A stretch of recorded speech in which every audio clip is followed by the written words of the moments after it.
Greetings, and welcome to Earthling Cinema. I am your host, garyx wormuloid. This week's artifact is Finding Dory, a sequel so necessary it only took Pixar 13 years to come up with an idea. Our protagonist is Dory, a fluorescent talking frisbee who lives in one of Earth's 7 billion oceans with her best friend, Nemo's dad. Which ocean?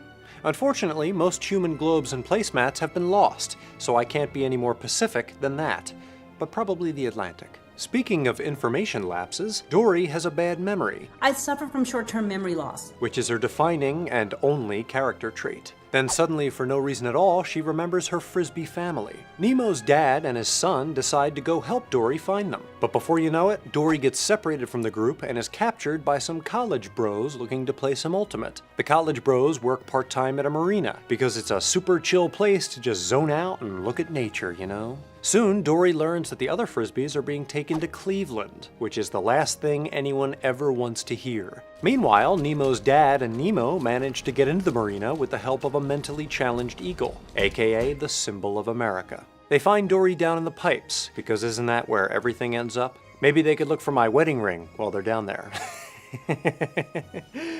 Oh no. The gang makes their way to the frisbee enclosure, but none of the other frisbees are named Dory's parents. An octopus that I forgot to mention earlier because he's not that important comes to help out. But he sucks so bad at helping out that Dory gets dropped down the drain, and Nemo and his dad are put on the truck to Cleveland. Which again, tough break, fellas.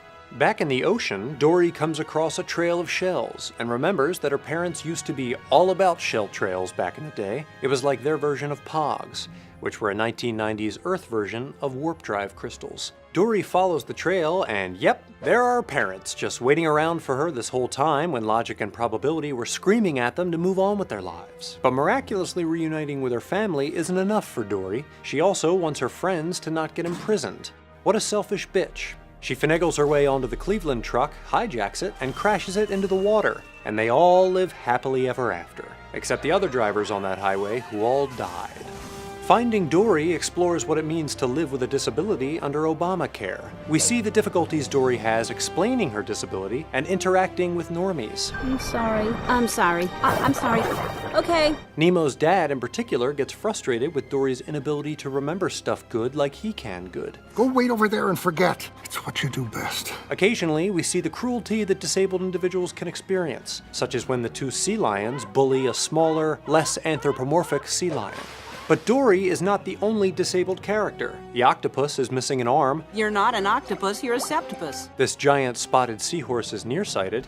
And this albino seahorse is a Woody Allen-level hypochondriac. My head hurts. Just without all the uncomfortable baggage. Indeed, the overwhelming message is one of anti-institutionalization, that the differently abled belong in society as much as the sanely abled. Rescue, rehabilitation, and release. When we first meet them, several characters have internalized the idea that they are less than, and are resigned to live out their days locked in a Marvel's Luke Cage. The octopus is such an octopussy about reintegration that he prefers to be permanently institutionalized. I just want to live in a glass box alone. That's all I want. Dory, who has crossed the ocean twice despite her goofed up noodle, gives the animals confidence that they can function in everyday society. They unite behind her cause, and thereby find the courage to leave their hellhole paradise. Another prevalent theme is the idea that one's life is determined by destiny, which coincidentally is one of the characters' names.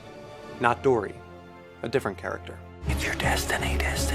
Acting on instinct is rewarded because it allows destiny to take the wheel. What is so great about plans? I never had a plan. The best things happen by chance because that's life. Dory always acts on instinct because she is less able to evaluate decisions based on past experiences, except sometimes when you least expect it. While her impulsive actions appear dangerous, they always take her where a frisbee needs to go, which is a dog's mouth. I think we should get in the bucket. Stop, seriously. It says destiny, and it is. In comparison, Nemo's dad overanalyzes everything, from what to wear in the morning to what sort of fish insurance to buy. He evaluates potential actions through the filter of his past traumas, most notably, the plot of the first movie. When he tries to make calculated decisions, all he does is make it harder for destiny to run its course. It is only when Nemo's dad follows Dory's example that he is able to stop ruining everything for everyone. What would Dory do? She wouldn't even think twice. She would just look at the first thing she sees and... Ultimately, however, it is not instinct, hard work, or even the power of positive thinking that leads to Dory's success. You did it. It's the power of good old-fashioned plot development. Dory is able to spontaneously overcome her disability for narrative purposes, such as when she sees a shell, triggering a detailed memory that fills in crucial parts of her backstory and advances her mission. Or the whole beginning. I remembered something! I actually remembered something important! It seems the most powerful force in the Pixar universe is the need for a happy ending. Seems like a pretty good stopping point. No? For Earthling Cinema, I'm garyx wormuloid. Just keep clicking. And a great way to support this show is by supporting our sponsors. And this video is sponsored by Loot Crate. If you don't already know, Loot Crate is the rad monthly subscription box service for epic geek and gamer items. The November Loot Crate is magical, and if you're a fan of Doctor Strange, Fantastic Beasts and Where to Find Them, or Elder Scrolls, then you won't want to miss this crate. Sign up now at lootcrate.com/wisecrack, and you'll get exclusive items from those epic franchises. And when you enter the code Wisecrack, you'll get 10% off a new subscription. For less than $20 a month, Loot Crate sends you unique collectibles, apparel, and more, with a combined value of over 40 smackaroos. You only have until the 19th at 9 p.m. Pacific Time to sign up and receive this month's crate. So go to lootcrate.com/wisecrack to sign up and enter the code Wisecrack to save 10% off any new subscription. And be sure to click on this strapping monocled horse to visit our channel page and subscribe. We've got a ton more videos on the way and you won't want to miss them. Thanks again for watching. Goodbye.